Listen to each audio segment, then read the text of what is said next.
गुरुर्ब्रह्मा गुरुर्विष्णु गुरुर्देवो महेश्वर गुरुर्साक्षात् परं ब्रह्म तस्मै श्री गुरवे नमः। ध्यानमूलं गुरुमूर्ति पूजामूलं गुरुपदं ज्ञानमूलं गुरुवाक्य मोक्षमूलं गुरुकृपा। ओम नमो भगवते वासुदेवाय। श्री हरि संक्षिप्त महाभारत जय श्री कृष्ण। प्रथम खंड वन पर्व। जय श्री कृष्ण। अभी तक हमने जाना भगवान श्री कृष्ण और महर्षि मार्कंडेय जी पांडवों से द्वैत वन में मिलते हैं, उन्हें हितकारी बातें बताते हैं। आज हम जानेंगे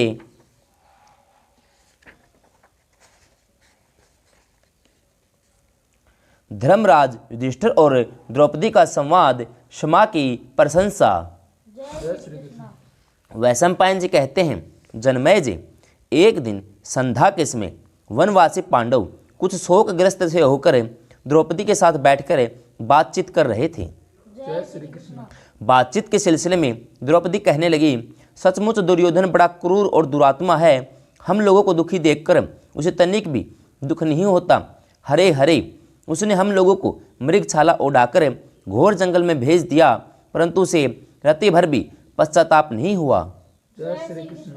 अवश्य ही उसका हृदय फौलाद से बना हुआ है। एक तो उसने कपट धूत में जीत लिया, फिर आप जैसे सरल और धर्मात्मा पुरुष को भरी सभा में कठोर वचन कहे, अब अपने मित्रों के साथ मौज उड़ा रहा है।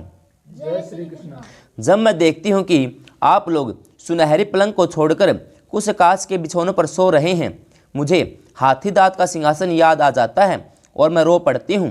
बड़े बड़े राजा आप लोगों को घेरे रहते हैं, आप लोगों का शरीर चंदन चर्चित होता था, अब आप अकेले मैले कुचेले जंगलों में भटक रहे हैं। जय श्री कृष्ण। मुझे भला कैसे शांति मिल सकती है? आपके महलों में प्रतिदिन हजारों ब्राह्मणों को इच्छानुसार भोजन कराया जाता था और आज हम लोग फल मूल खाकर जीवन निर्वाह कर रहे हैं। जय श्री कृष्ण। मेरे प्यारे स्वामी भीमसेन को वनवासी और दुखी देखकर आपके चित्त को में क्रोध क्यों नहीं उमड़ता? भीमसेन अकेले ही रणभूमि में सर्व कौरवों को मार डालने का उत्साह रखते हैं, परंतु आपका रुख न देखकर मन मसोस कर रह जाते हैं। जय श्री कृष्ण। अर्जुन दो बाह के होने पर भी हजार बाह वाले कार्तवीर्य अर्जुन के समान बलशाली हैं। इन्हीं के अस्त्र कौशल से चकित होकर बड़े बड़े राजा आपके चरणों में प्रणाम और आपके यज्ञ में आकर ब्राह्मणों की सेवा करते थे। जय श्री कृष्ण। वही दानव और दैत्यों के देवताओं के पूजनीय पुरुष सिंह अर्जुन आज वनवासी हो रहे हैं। आपके चित्त में क्रोध का उदय क्यों नहीं होता? सांवला रंग, विशाल शरीर, हाथ में ढाल तलवार और वीरता में अप्रतिम ऐसे नकुल और सहदेव को वनवासी देखकर आप क्यों चुप हैं? राजा द्रौपदी की पुत्री, महात्मा पांडु की पुत्र वधु, धृष्टद्युम्न की बहिन, पांडवों के पतिव्रता पत्नी में आज वन वन में भटक रही है। आपकी सहन शक्ति को धन्य है। ठीक है, आप में क्रोध नहीं है। जिसमें क्रोध और तेज न हो वह कैसा क्षत्रिय? जय श्री कृष्ण। जो समय आने पर अपना तेज प्रकट नहीं कर सकता, सभी प्राणी उसका तिरस्कार करते हैं। शत्रुओं को क्षमा का नहीं, प्रताप के अनुरूप व्यवहार करना चाहिए। जय श्री कृष्ण। द्रौपदी ने फिर कहा, राजन, पहले जमाने में राजा बलि ने अपने पितामह प्रहलाद से पूछा था, पितामह क्षमा उत्तम है या क्रोध? आप कृपा करके मुझे ठीक ठीक समझाइए। जय श्री कृष्ण। प्रहलाद जी ने कहा, क्षमा और क्रोध दोनों की एक व्यवस्था है। न सर्वदा क्रोध उचित है, न क्षमा। जो पुरुष सर्वदा क्षमा करते जाते हैं उनके सेवक, पुत्र, दास और उदासीन वर्ती के पुरुष भी कटुवचन कहकर तिरस्कार करने लगते हैं। जय श्री कृष्ण। अवज्ञा करते हैं। धूर्त पुरुष क्षमाशील को दबाकर उसकी स्त्री को भी हड़पना चाहते हैं। स्त्रियां भी स्वेच्छा अनुसार बर्ताव करने लगती हैं। पतिव्रत धर्म से भ्रष्ट होकर अपने पति का उपकार करती हैं। इसके अतिरिक्त जो पुरुष कभी क्षमा नहीं करता, हमेशा क्रोध ही करता है, वह क्रोध के आवेश में आकर बिना विचार किए सबको दंड ही देने लगता है। जय श्री कृष्ण। वह मित्रों का विरोधी, अपने कुटुंब का शत्रु हो जाता है। सब ओर से अपमानित होने के कारण उसके धन की हानि होने लगती है, दुत्कार मिलती है। उसके मन में संतोष, ईर्ष्या, द्वेष बढ़ने लगता है। संताप, ईर्ष्या और द्वेष बढ़ने लगता है। इससे उसके शत्रुओं की वृद्धि होती है। वह क्रोधवश अन्यायपूर्वक किसी को भी दंड दे बैठता है। जय श्री कृष्ण। इसके फलस्वरूप ऐश्वर्य, स्वजन और अपने प्राणों से भी उसे हाथ धोना पड़ता है। जो सबसे रोब दाब के साथ ही मिलता है उससे लोग डरने लगते हैं, उसकी भलाई करने से हाथ खींच लेते हैं और उसमें दोष देखकर चारों ओर फैला देते हैं। जय श्री कृष्ण। इसलिए न तो हमेशा उग्रता का बर्ताव करना चाहिए, न हमेशा सरलता का समय के अनुसार उग्र और सरल बन जाना चाहिए। जो समय के अनुसार सरलता और उग्रता को धारण करता है उसे इस लोक और परलोक में सुख की प्राप्ति होती है। जय श्री कृष्ण। अब मैं तुम्हें क्षमा करने के अवसर बतलाता हूँ। यदि किसी मनुष्य ने पहले उपकार किया है फिर उससे कोई बड़ा अपराध बन जाए तो पहले के उपकार पर दृष्टि रखकर उसे क्षमा कर देना चाहिए। जय श्री कृष्ण। यदि कोई मनुष्य मूर्खतावश अपराध कर दे तब भी क्षमा कर देना चाहिए, क्योंकि सभी लोग सब कामों में चतुर नहीं हो सकते। इसके विपरीत जो लोग जानबूझकर अपराध करते हों, कहते हों हमें जानबूझकर अपराध नहीं किया है, तो उन्हें थोड़ा अपराध करने पर भी पूरा दंड देना चाहिए। जय श्री कृष्ण। कुटिल पुरुषों को क्षमा नहीं करना चाहिए। एक बार का अपराध तो चाहे किसी भी को भी क्षमा कर देना चाहिए, परंतु दूसरी बार दंड अवश्य देना चाहिए। जय श्री कृष्ण। मर्दुलता से उग्र, कोमल दोनों प्रकार के पुरुष वश में किए जा सकते हैं। मर्दुल पुरुष के लिए कुछ भी असाध्य नहीं है, इसलिए मर्दुलता ही श्रेष्ठ साधन है। अतः देश, काल, सामर्थ्य और कमजोरी पर पूरा पूरा विचार करके मर्दुलता और उग्रता का व्यवहार करना चाहिए। जय श्री कृष्ण। कभी कभी तो भय से भी क्षमा करनी पड़ती है। यदि कोई ऊपर कही बातों में प्रतिकूल व्यवहार बर्ताव करता हो तो उसे क्षमा न करके क्रोध में काम लेना चाहिए। जय श्री कृष्ण। द्रौपदी ने आगे कहा, राजन, धृतराष्ट्र के पुत्र अपराध पर अपराध करते जा रहे हैं। उनका लालच असीम है। मैं समझती हूँ अब उन पर क्रोध करने का समय आ गया है। आप उन्हें क्षमा न करके उन पर क्रोध कीजिए। जय श्री कृष्ण। दुष्ट ने कहा, प्रिय, मनुष्य को क्रोध के वश में न होकर क्रोध का अपने वश में करना चाहिए। जिससे क्रोध पर विजय प्राप्त कर ली है वह कल्याण का भाजन हो जाता है। क्रोध के कारण मनुष्यों का नाश होता है। मैं अवनति के हेतु क्रोध के वश में कैसे हो सकता हूँ? जय श्री कृष्ण। क्रोधी मनुष्य पाप करता है, गुरुजनों को मार डालता है, श्रेष्ठ पुरुष और कल्याणकारक वस्तुओं का भी कठोर वाणी से तिरस्कार करता है, फलतः विपत्ति में पड़ जाता है। क्रोधी मनुष्य यह नहीं समझ सकता क्या कहना चाहिए क्या नहीं, जो मन में आया बक डालता है। उसे इस बात का भी पता नहीं चलता कि क्या करना चाहिए क्या नहीं, जो चाहे कर डालता है। जिसे जिलाने के योग्य को मार डालता है, मार डालने योग्य की पूजा करता है। क्रोध के आवेश में आत्महत्या करके अपने आप को नरक में डाल लेता है। क्रोध दोषों का घर है। बुद्धिमान पुरुषों ने अपनी लौकिक उन्नति, परलौकिक सुख और मुक्ति प्राप्त करने के लिए क्रोध पर विजय प्राप्त की है। जय श्री कृष्ण। क्रोध के दोष गिने नहीं जा सकते। इसी से यही सब सोचने विचारने से मेरे चित्त में क्रोध नहीं आता। जो मनुष्य क्रोध करने वाले पर भी क्रोध नहीं करता, क्षमा करता है, वह अपनी और क्रोध करने वाले की महासंकट से रक्षा करता है। वह दोनों का रोग दूर करने वाला चिकित्सक है। जय श्री कृष्ण। झूठ बोलने की अपेक्षा सच बोलना कल्याणकारक है। क्रूरता की अपेक्षा कोमलपना उत्तम है।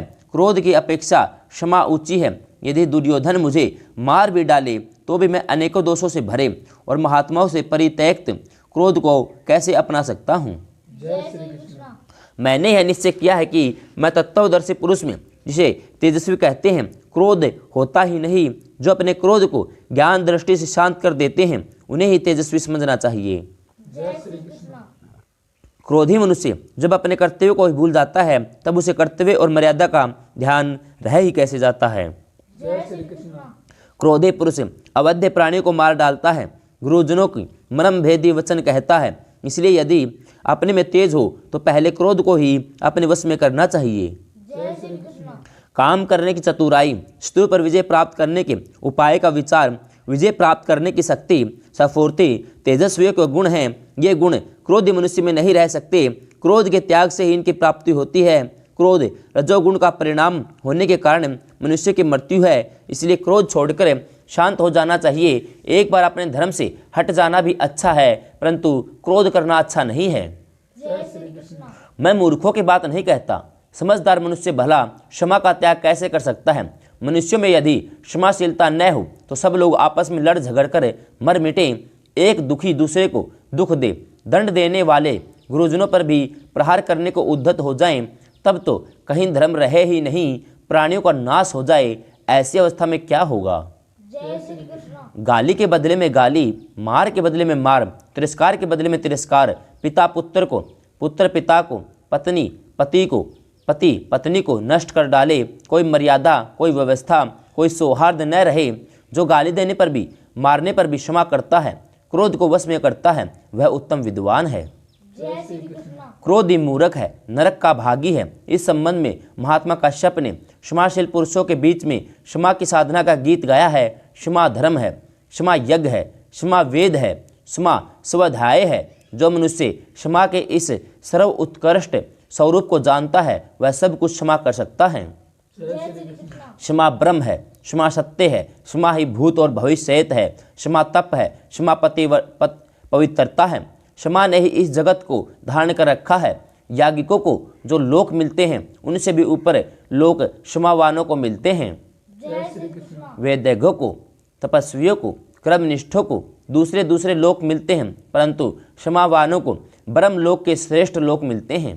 जय श्री कृष्ण। क्षमा तेजस्वियों का तेज है, तपस्वियों का ब्रह्म है, सत्यवानों का सत्य है। क्षमा ही लोकोपकार, लोक उपकार, क्षमा ही शांति है। क्षमा में सारे लोक उपकारक यज्ञ, सत्य और ब्रह्म प्रतिष्ठित हैं। ऐसी क्षमा को भला मैं कैसे छोड़ सकता हूँ? जय श्री कृष्ण। ज्ञानी पुरुष को सर्वदा क्षमा ही करना चाहिए। जब सब कुछ क्षमा कर देता है, तब वह स्वयं ही ब्रह्म हो जाता है। जय श्री कृष्ण। क्षमावानों को लोक और परलोक दोनों तैयार होते हैं। यहाँ सम्मान और परलोक में शुभ गति। जिन्होंने क्षमा के द्वारा क्रोध को दबा दिया है, उन्हें परम गति प्राप्त होती है। जय श्री कृष्ण। प्रिय महात्मा कश्यप ने क्षमा की महिमा इस प्रकार गाई है। इसे सुनकर तुम क्रोध छोड़ो और क्षमा का अवलंबन करो। भगवान श्री कृष्ण, भीष्म पितामह, आचार्य धौम्य, मंत्री विदुर, कृपाचार्य, संजय और महात्मा वेद व्यास भी क्षमा की ही प्रशंसा करते हैं। क्षमा और दया ही ज्ञानियों का सदाचार है। यही सनातन धर्म है। मैं सच्चाई के साथ क्षमा और दया का पालन करूंगा। जय श्री कृष्ण। युधिष्ठिर और द्रौपदी का संवाद, निष्काम धर्म की प्रशंसा, द्रौपदी का उद्योग के लिए प्रोत्साहन। जय श्री कृष्ण। धर्मराज युधिष्ठिर की बात सुनकर द्रौपदी ने कहा, धर्मराज, इस जगत में धर्म आचरण, दया भाव, क्षमा, सरलता के व्यवहार से तथा लोक निंदा के भय से राज्य लक्ष्मी नहीं मिलती। यह बात प्रत्यक्ष है कि आप में और आपके महाबली भाइयों में प्रजा पालन के योग्य गुण हैं। आप लोग दुख भोगने योग्य नहीं हैं, फिर भी आपको यह कष्ट सहना पड़ रहा है। आपके भाई राज्य के समेत धर्म पर प्रेम रखते हैं। इस दीनहीन दशा में धर्म से बढ़कर और किसी से भी प्रेम नहीं करते। जय श्री कृष्ण। ये धर्म को अपने प्राणों से भी श्रेष्ठ मानते हैं। यह बात ब्राह्मण, देवता, गुरु सभी जानते हैं कि आपका राज्य धर्म के लिए, आपका जीवन धर्म के लिए। मुझे इस बात का दृढ़ निश्चय है कि आप धर्म के लिए भीमसेन, अर्जुन, नकुल, सहदेव और मुझे भी त्याग सकते हैं। जय श्री कृष्ण। मैंने अपने गुरुजनों से सुना है कि यदि कोई अपने धर्म की रक्षा करे तो अपने रक्षक की रक्षा करता है, परंतु मुझे तो ऐसा मालूम हो रहा है मानो वह भी आपकी रक्षा नहीं करता। जैसे मनुष्य के पीछे उसकी छाया चला करती है, वैसे ही आपकी बुद्धि सर्वदा धर्म के पीछे चला करती है। जय श्री कृष्ण। आप जब सारी पृथ्वी के चक्रवर्ती सम्राट हो गए थे, उस समय भी आपने छोटे छोटे राजाओं को अपमान नहीं किया। बड़ों की बात तो है ही क्या, आपने सम्राट मन का बिल्कुल अभिमान नहीं था। आपके महल में देवताओं के लिए स्वाहा, पितरों के लिए सौधा की ध्वनि गूंजती रहती थी। जय श्री कृष्ण। तब और अब भी अतिथि ब्राह्मणों की सेवा होती ही है। आपने साधु, सन्यासी, गृहस्थों की सारी आवश्यकताएं पूर्ण की थी, उन्हें तृप्त किया था। उसमें आपके पास ऐसी कोई वस्तु नहीं थी जो ब्राह्मणों को न दी जा सके। जय श्री कृष्ण। अब तो आपके यहाँ 5 दोषों की शांति के लिए केवल बलि वैश्य देव यज्ञ किया जाता है। उसके द्वारा अतिथि और प्राणियों को खिलाकर शेष बचे हुए अन्न से अपना जीवन निर्वाह हो रहा है। आपकी बुद्धि ऐसी उल्टी हो गई है कि आपने राज्य, धन, भाई और मुझ तक को जुए में हरा दिया। जय श्री कृष्ण। आपकी इस आपत्ति विपत्ति को देखकर मेरे मन में बड़ी वेदना होती है। मैं बेहोशी हो जाती हूँ। मनुष्य ईश्वर के अधीन है, उसकी स्वाधीनता कुछ भी नहीं है। ईश्वर ही प्राणियों के पूर्व जन्म के कर्म बीज के अनुसार उनके दुख सुख, प्रिय अप्रिय वस्तुओं की व्यवस्था करता है। जय श्री कृष्ण। जैसे कठपुतली सूत्रधार की इच्छा अनुसार नाचती है, वैसे ही सारी प्रजा स्व इच्छा अनुसार, ईश्वर की इच्छा अनुसार संसार के व्यवहार में नाच रही है। जय श्री कृष्ण। ईश्वर सबके भीतर और बाहर व्याप्त रहता है, सबको प्रेरित करता है, साक्षी रूप से देखता रहता है। जीव एक कठपुतली है, वह स्वतंत्र नहीं है, ईश्वर के अधीन है। जैसे सूत में गुथी हुई मणियाँ, नाथे हुए बैल और जलधारा में गिरे हुए वृक्ष पराधीन होते हैं, वैसे ही जीव भी ईश्वर के अधीन है। जय श्री कृष्ण। जो वस्तु जिसमें लीन होती है तत्व रूप हो जाती है। मिट्टी से उत्पन्न घड़ा आदि मध्य और अंत में मिट्टी के में ही अधीन हो जाता है, ठीक वैसे ही जीव आदि मध्य और अंत में ईश्वर के ही अधीन रहता है। जय श्री कृष्ण। जीव को किसी भी बात का ठीक ठाक ध्यान नहीं है, इसलिए वह सुख पाने और दुख हटाने में असमर्थ है। वह ईश्वर की ही प्रेरणा से स्वर्ग या नरक में जाता है। जैसे नन्हे नन्हे तिनके वायु के अधीन होते हैं, वैसे सभी प्राणी ईश्वर के अधीन रहते हैं। जैसे बच्चा खिलौनों से खेल खेल कर उन्हें छोड़ देता है, वैसे ही प्रभु जगत में जीवों के संयोग वियोग की लीला करते हैं। राजन, मैं तो ऐसा समझती हूँ कि ईश्वर प्राणियों के साथ माता पिता के समान दया का बर्ताव नहीं करते। वे तो जैसा कोई साधारण पुरुष क्रोध से क्रूरता का व्यवहार करता है, वैसा ही करते हैं। जय श्री कृष्ण। जब मैं देखती हूँ कि आप जैसे शील सदाचार संपन्न आर्य पुरुष भली भांति जीवन निर्वाह भी नहीं कर सकते, चिंता से विह्वल रहते हैं, अनार्य पुरुष सुख भोगते हैं, तब मुझे बड़ा दुख होता है। आपकी यह विपत्ति और दुर्योधन की संपत्ति देखकर मैं ईश्वर की निंदा करती हूँ, क्योंकि यह विषम दृष्टि से बर्ताव करता है। यदि कर्म का फल कर्ता को मिलता है, दूसरे को नहीं, तो यह विषम दृष्टि करने का फल अवश्य ही ईश्वर को मिलेगा। यदि कर्म का फल कर्ता को नहीं मिलता, तब तो अपनी उन्नति का कारण लौकिक बल ही है। मुझे निर्बल पुरुषों के लिए बड़ा शोक हो रहा है। जय श्री कृष्ण। धर्मराज युधिष्ठिर ने कहा, प्रिय, मैंने तुम्हारे मधुर सुंदर और आश्चर्य भरे वचन सुन लिए। तुम इस समय नास्तिकता की बात कर रही हो। प्रिय, मैं कर्म का फल पाने के लिए कर्म नहीं करता। मैं दान देना धर्म है, इसलिए देता हूँ। यज्ञ करना चाहिए, अपना कर्तव्य निभाना चाहिए, इसलिए मैं अपने कर्तव्य का पालन करता हूँ। सुंदरी, मैं धर्म फल के लिए धर्म नहीं करता। धर्म पालन का कारण यह है कि वेदों की ऐसी आज्ञा है और संत पुरुषों ने उसका पालन किया है। जय श्री कृष्ण। मैंने स्वभाव से ही अपने मन को धर्म में लगा लिया है। किसी भी धर्मज्ञ पुरुष के लिए धर्म के साथ मोल तोल करना बहुत ही निंदनीय है। जो धर्म को दुहना चाहता है, उसे धर्म का फल नहीं मिलता। जो धर्म के कारण नास्तिकता वश उस पर शंका करता है, वह पापी है। मैं तुम्हें यह बात बड़ी दृढ़ता के साथ कहता हूँ कि धर्म पर कभी शंका न करना। धर्म पर शंका करने वाले की अधोगति होती है। जय श्री कृष्ण। जो दुर्बल हृदय पुरुष धर्म और ऋषियों के वचनों पर शंका करता है, वह मोक्ष से दूर हो जाता है। जय श्री कृष्ण। वेद पाठी धर्मात्मा कुलीन पुरुष को ही वृद्ध कहा जाता है। वह पापी तो चोरों के समान है, जो मूर्खतावश शास्त्रों का उल्लंघन करने पर धर्म पर शंका करता है। प्रिय, अभी तुमने कुछ भी दिन पहले परम तपस्वी मार्कंडेय ऋषि को देखा था, जो धर्म के प्रभाव से चिरंजीवी हैं। व्यास, वशिष्ठ, मैत्रेय, नारद, लोमस, शुक्र आदि सभी ऋषि धर्म पालन के कारण ही ज्ञान संपन्न हुए हैं। यह बात तुम्हारे सामने है कि वे लोग दिव्य योग से युक्त हैं, साप वरदान दे सकते हैं, देवताओं से भी बड़े हैं। जय श्री कृष्ण। उन लोगों ने अपनी अद्भुत शक्ति से वेद और धर्म का साक्षात्कार किया है। वे लोग धर्म की महिमा का वर्णन करते हैं। रानी, तुम अपने मूल मन से ईश्वर और धर्म पर आक्षेप मत करो, न कोई शंका करो। धर्म पर शंका करने वाला स्वयं मूर्ख होता है। बड़े बड़े विचारशील एवं स्थिति प्रज्ञों को पागल मानता है। वह बड़े बड़े महापुरुषों की बात और प्रामाणिकता स्वीकार न करने के कारण असहाय है। वह घमंडी अपने हाथों अपने कल्याण का तिरस्कार करता है और केवल उन लौकिक वस्तुओं को सत्य मानता है जिनसे इंद्रियों को सुख मिलता है। जय श्री कृष्ण। वह लोकोत्तर वस्तुओं के संबंध में सर्वथा अज्ञान है। जो धर्म पर शंका करता है, उसके लिए इस लोक में कोई प्रायश्चित नहीं है। वह मूर्ख चाहने पर भी लौकिक और परलौकिक उन्नति नहीं कर सकता। वह प्रमाण से मुख मोड़कर वेद शास्त्रों की निंदा करने लगता है, काम पूर्ति और लोभ के मार्ग में चलने लगता है। इसके फल स्वरूप उसे नरक की प्राप्ति होती है। जय श्री कृष्ण। जो दृढ़ निश्चय से निशंक होकर धर्म की पालना करता है, उसे अनंत सुख की प्राप्ति होती है। जो ऋषियों की बात नहीं मानता, धर्म का पालन नहीं करता, शास्त्रों का उल्लंघन करता है, जो एक जन्म तो क्या अनेक जन्मों में भी शांति नहीं प्राप्त कर सकता।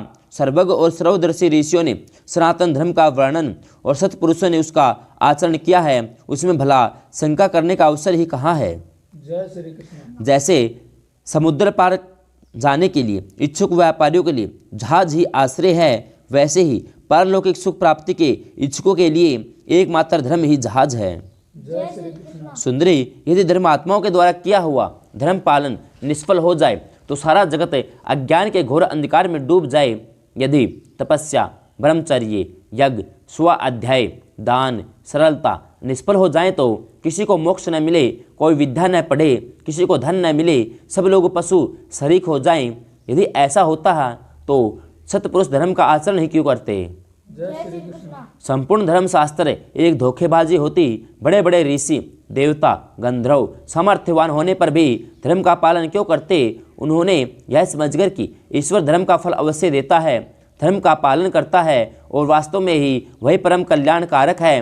धर्म और अधर्म दोनों ही निष्फल नहीं होते। विद्या और तप का फल तो हम प्रत्यक्ष ही देख रहे हैं। तुम्हें मैं वेद की प्रामाणिकता स्थापित करके धर्म पर श्रद्धा करने की बात कह रहा हूँ। इतना ही बात नहीं है, तुम्हारा अपना अनुभव भी तो धर्म की ही महिमा प्रकट करता है। जय श्री कृष्ण। तुम्हारा और तुम्हारे भाई का जन्म यज्ञ रूप के रूप में धर्म के आचरण से हुआ, यह बात क्या तुम्हें मालूम नहीं है।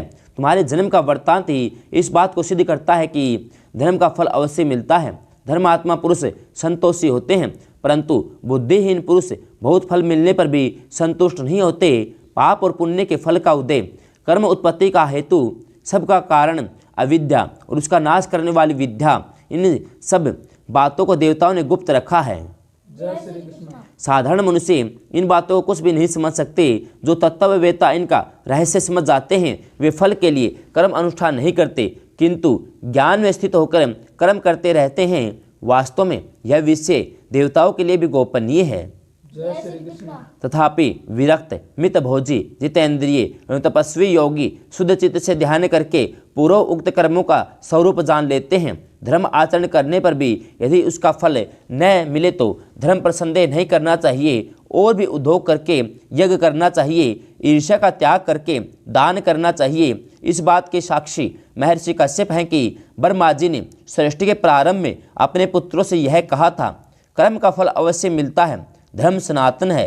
प्रिय, धर्म के संबंध में तुम्हारा संदेह कुहरे की तरह नष्ट हो जाए, सब कुछ ठीक है, ऐसा निश्चय करके तुम नास्तिकता का त्याग कर दो। धर्म पर, ईश्वर पर आक्षेप न करो, इसकी जानी और उन्हें इसको जानो और उसे नमस्कार करो। तुम्हारे मन में ऐसी बात कभी न आवे। जिनकी कृपा से भक्त पुरुष मृत्युशील से अमर हो जाते हैं, उन सर्वश्रेष्ठ परमात्मा का कभी तिरस्कार नहीं करना चाहिए। जय श्री कृष्ण। द्रौपदी ने कहा, धर्मराज, मैं धर्म अथवा ईश्वर की अवमानना और तिरस्कार कभी नहीं करती। मैं इसमें विपत्ति की मारी हूँ, इसलिए ऐसा प्रलाप कर रही हूँ। जय श्री कृष्ण। मैं अभी इस संबंध में और भी विलाप करूंगी। जानकार मनुष्य को कर्म अवश्य करना चाहिए, क्योंकि बिना कर्म किए केवल जड़ पदार्थ ही जी सकते हैं। जय श्री कृष्ण। चेतन प्राणी नहीं जी सकते। पूर्व जन्म के कर्मों के बाद तो तनिक सा विचार करके ही सिद्ध हो जाती हैं, क्योंकि गाय का बछड़ा जन्मते ही दूध के लिए थन पीने लगता है, धूप लगने पर छाया में जा बैठता है। अवश्य ही इस क्रिया में पूर्व जन्म के संस्कार काम करते होंगे।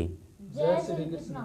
सब प्राणी अपनी उन्नति समझते हैं, प्रत्येक रूप से अपने कर्मों का फल भोग रहे हैं, इसलिए आप कर्म कीजिए, उसके उकसाइए मत।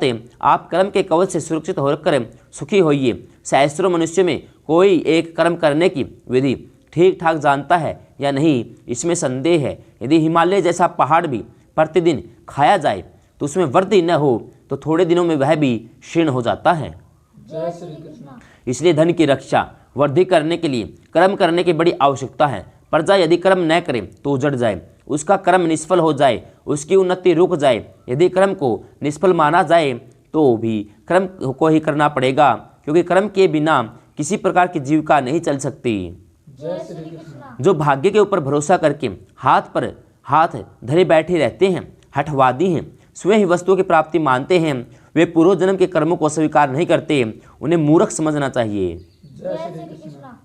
जो कर्म न करके आलस्यमय जीवन व्यतीत करते हैं वह पानी में पड़े कच्चे घड़े की भांति गल जाते हैं। जो काम करने की शक्ति रहते हुए भी उसमें हठवश अलग रहते हैं वे चिरकाल तक जीवन धारण कर भी नहीं कर सकते। जो मनुष्य इस संदेह में रहते हैं कि मुझे अमुक कर्म का फल मिलेगा या नहीं, उन्हें कर्म का कुछ भी फल नहीं मिलता। जो निसंदेह होते हैं वे अपना काम बना लेते हैं। धीर पुरुष सर्वदा कर्म करने में लगे रहते हैं और फल के संबंध में कभी संदेह नहीं करते। जय श्री कृष्ण। परंतु वैसे मनुष्य होते हैं बहुत थोड़े। किसान हल से धरती जोतकर अन्न बो देता है, संतोष के साथ प्रतीक्षा करता है। इसके बाद बोए हुए अन्न को जल से सींचकर अंकुरित करने का काम मेघ करता है। यदि मेघ किसान पर अनुग्रह न करे, जल न बरसे, तो इससे किसान का कोई अपराध नहीं है। उसमें किसान यही सोचता है कि सब लोगों ने जो काम किया वही मैंने भी किया। जय श्री कृष्ण। अब मेघ बरसे या न बरसे, फल मिले या न मिले, किसान निर्दोष है। वैसे ही धीर पुरुष को अपनी बुद्धि के अनुसार देश, काल, शक्ति, उपायों का ठीक ठीक विचार करके अपना काम करना चाहिए। जय श्री कृष्ण। ये बात मैंने अपने पिताजी के घर पर बृहस्पति नीति के मर्मज्ञ विद्वानों से सुनी है। आप विचार करके अपने कर्तव्य का निश्चय कीजिए। जय श्री कृष्ण। जय श्री कृष्ण।